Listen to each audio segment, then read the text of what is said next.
আসসালামু আলাইকুম। 39 নম্বর word NF কর্তৃক আয়োজিত আজকের কেন্দ্র কমিটি পরিচালনা নির্বাচনী কেন্দ্র পরিচালনা কমিটি গঠন করার লক্ষ্যে আজকের মতবিনিময় সভার সম্মানিত সভাপতি উপস্থিত, আজকের মতবিনিময় সভার প্রধান অতিথি, আমি অ্যাড্রেসিং করছি না, সবার নাম মেনশন করছি না, উপস্থিত বিএনপি অঙ্গ সহযোগী সংগঠনের থানা ওয়ার্ড ইউনিট পর্যায়ের সকল নেতৃবৃন্দ সহ অত্র এলাকাবাসী সবাইকে জানাই আমি আমার ব্যক্তিগত এবং ইবিতান শাসক দলের পক্ষ থেকে আন্তরিক শুভেচ্ছা অভিনন্দন। আসলে 2013 থেকে আমার পদচারণা স্বেচ্ছাসেবক দলে কতটুক সফলতা অর্জন করতে পেরেছি আমি জানি না।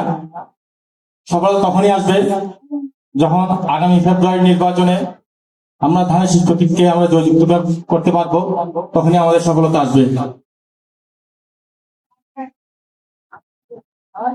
কেন্দ্র পরিচালনা কমিটির দায়িত্ব আমাদের বিএনপির সিনিয়র নেতা কর্মীদের থাকবে।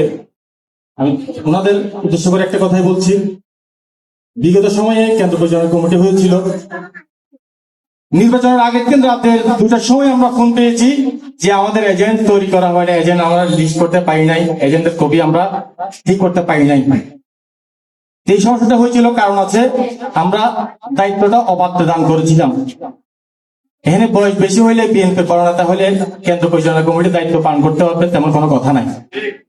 এখানে আমাদের অনেক শিক্ষিত ভাইয়েরা আছে, ছাত্র দল, যুব দল, স্বেচ্ছাসেবক দল, কৃষক দল, শ্রমিক দল, মহিলা দলের অনেক তরুণ নেতৃত্ব আছে, বা অনেকের আমরা নাম পরিচয় এখনো দিতে পারি নাই সাংগঠনিক সিস্টেমের কারণে।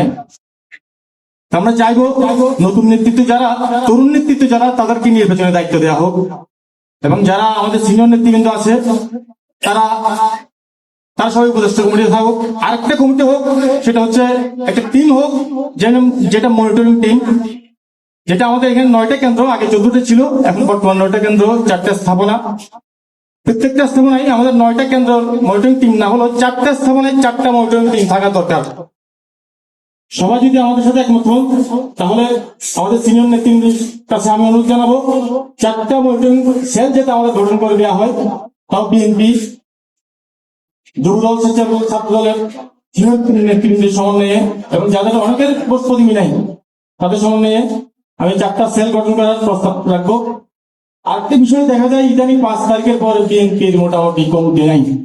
আগে একসময় আমরা মিটিং মিছিলে 5 ফিল আপ করতে পারি নাই, ঘন্টা দাঁড়াইছিলাম, কিন্তু এখন দেখা যায় আমাদের সিটিজেন ফোরামের প্রোগ্রামে, আমাদের বিএনপি প্রোগ্রামে আমাদের সেই তথাকথিত ব্রিটিশ সরকারের যারা দূর ছিল তারা সামনে সাইডে বসা থাকে।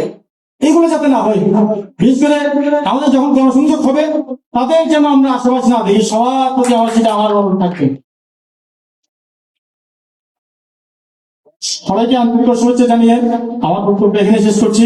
বাংলাদেশ জিন্দাবাদ।